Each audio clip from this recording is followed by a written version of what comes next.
Hi, my dear brothers and sisters. Praise God. Good morning, all of you. Now we are in Godaragunta Heavenly Lamb Church. Children are reading the Bible. Story చెప్పడానికి sir వచ్చారు. మేఘనా రావాలి. ఇలా పట్టుకుంది ఇక్కడ ఇలా పట్టుకో. పట్టుకో ఇంకా ఇక్కడ అది అలా ఉండాలి. అది నేను కూడా వాడాలి. పిల్లలు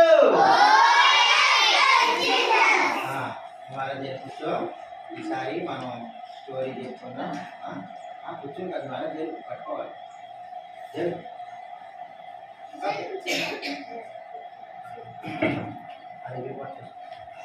ఓకే, పిల్లలు బాగున్నారా?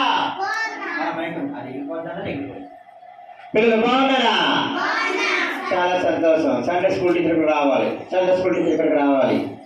లక్కీ, పవిత్ర, 2 పేర్లు పట్టుకో.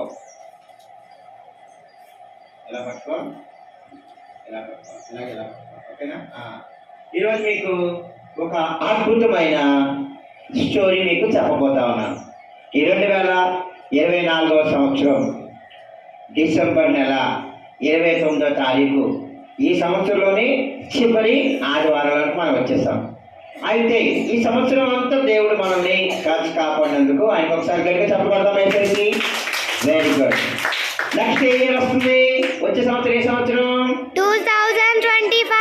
2025 సంవత్సరం వస్తా ఉంది. ఈ 2025 సంవత్సరంలో నీ జీవితంలో నువ్వు స్పెషల్గా ఉండాలంటే, ప్రత్యేకంగా ఉండాలంటే ఏం చేయాలో అన్నది నేను ఇప్పుడు మీకు చెప్పబోతాను. You are the special person in next year. వచ్చే సంవత్సరము 2025 సంవత్సరంలో నువ్వు ప్రత్యేకంగా, నువ్వు స్పెషల్గా ఉండాలని ఎంతమంది కోరుకుంటున్నారు? చాలా మంది, అందరూ చేయిస్తున్నారు. స్పెషల్గా ఉండాలని నువ్వు పట్టుకో, అది పడిపోతుంది. స్పెషల్గా ఉండాలని కోరుకుంటున్నాం. Very good. అయితే ఎందుకు మనం స్పెషల్ అన్నది నేను ఈరోజు మంచి కథ చెప్తాను. జాగ్రత్తగా మీరు వినాలి. పోలీస్ అంటే ఏం చేయాలా? చక్కగా చేతులు కట్టుకుని నోటి మీద వేలేసుకోవాలి. ఎవరు మాట్లాడకూడదు. చూడండి, ఇక్కడ మీకు ఏం కనబడుతుంది? తెలుగులో, ఇంగ్లీష్లో ఏమంటారు? దీన్ని ఇంగ్లీష్లో ఏమంటారు? Cater miller, pillar, caterpillar. Okay, caterpillar అంటారు ఇంగ్లీష్లో. మరి తెలుగులో గొంగళ పురుగు అంటారు. చాలా అందంగా ఉంది కదా గొంగళ పురుగు. పిల్లలు, ఈ కాలంలో మునగ చెట్లకి ఏమంటే ఎక్కువగా గొంగళ పురుగులు పడతా ఉంటాయి. ఆ గొంగళ పురుగులు మన గోడల మీద, మన ఇంట్లోకి, ఒక్కొక్కసారి మన బట్టల మీద కూడా వచ్చేస్తుంటాయి. మన బట్టల మీదకి గొంగళ పురుగు ఇప్పుడు నా చేతి మీద బాగుంది అనుకో, గొంగళ పురుగు ఎంత బాగుందో, బాగున్నావా, ముద్దు పెట్టుకుంటావా? దాన్ని ఏం చేస్తాం? పురుగు బాగా అని చేసి తొక్కేస్తాం. అయితే ఈరోజు మీకు గొంగళ పురుగు జీవితంలో జరిగినటువంటి సంఘటన మీకు నేను చెప్పబోతాను. చాలా జాగ్రత్తగా వినాలి. మీరు ఎప్పుడు ఇది వినలేదు, మీరు అలర్ట్ చేయకూడదు. ఇది కూడా జాగ్రత్తగా వినాలి.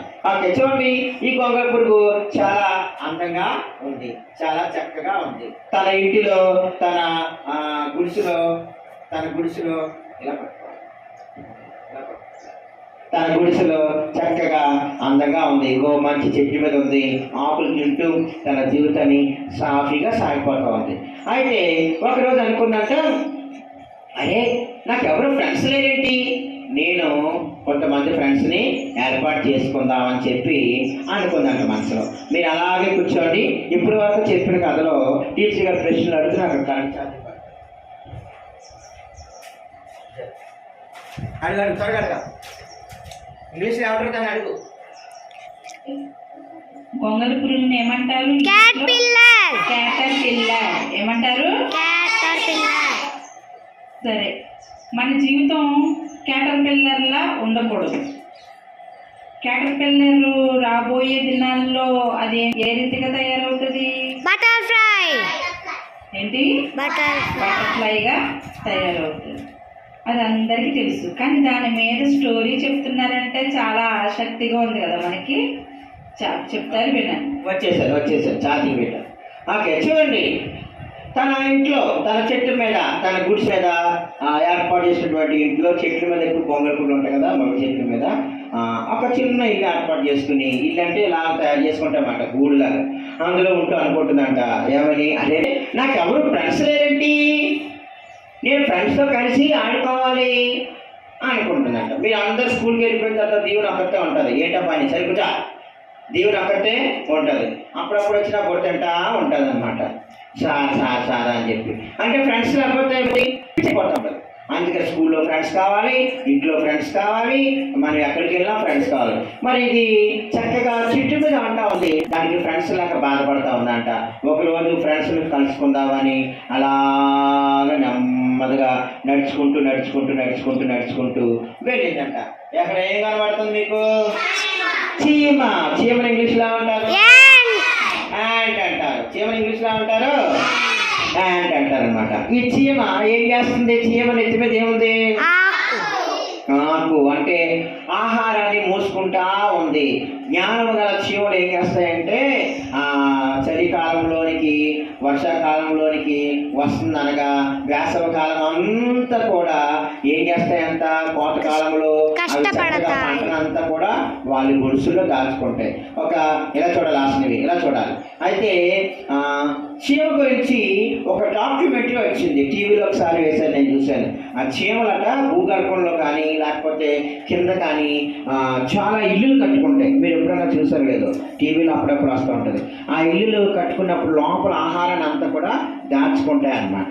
ఈ చీమ నడుస్తూ ఉంది, ఇలాగ గట్టు మీద నడుస్తూ ఉంటే ఈ యొక్క గొంగళపురుగులు వచ్చి హాయ్ చీమ బాగున్నావా అని అడుగుతుందంట. దీవెన నిన్నే అడుగుతా ఉంటే చీమ అంటుందంట బాగాలే అన్నది. అదేంటి అంత సీరియస్ అయిపోతున్నావు, నువ్వు నాతో ఫ్రెండ్షిప్ చేయొచ్చు కదా, నాతో మాట్లాడవచ్చు కదా అంటుందంట.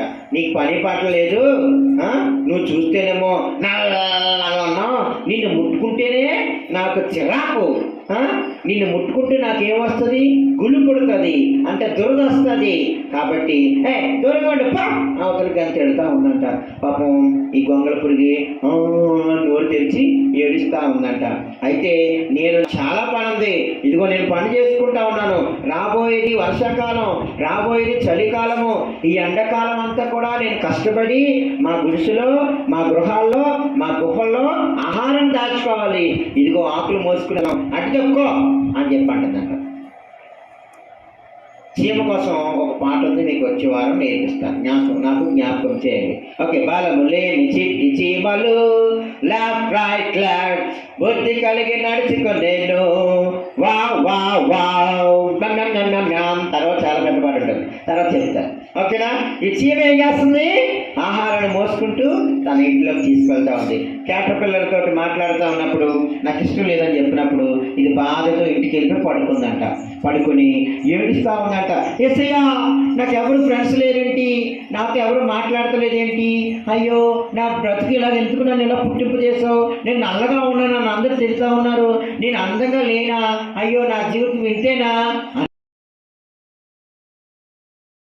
బాధపడతా ఉంటే ఏసీ అన్నారంట, ఓ క్యాటర్పిల్ల నువ్వు బాధపడద్దు, నువ్వు గొంగళపురుగి నువ్వు ఏడద్దు, నీ లైఫ్లో అందమైన జీవితం త్వరలోనే రాబోతా ఉంది, నీతో అందరూ ఆడుకునేలాగా నేను చేస్తాను, ప్రశాంతంగా పడుకోనగానే ఇంటికి వెళ్ళిపోయి తన గూట్లో ఏడుస్తా పడుకుందంట. మిమ్మల్ని కూడా చాలా మంది ఫ్రెండ్స్ తిట్టినా కొట్టినా ఏం చేస్తారు పిల్లలు? ఏడుస్తా కూర్చుంటారు. దీవుని అయితే పొద్దున్న లేచి ఎడుతుంటుంది, అమ్మ కావాలా చాలాసార్లు నేను చూశాను. చిన్నప్పుడు నేను కూడా అలా ఏడ్చేవాడు, అమ్మ కావాలి, నాన్న కావాలి, పప్పలు కావాలి అని ఏడుస్తూ ఉండేవారు.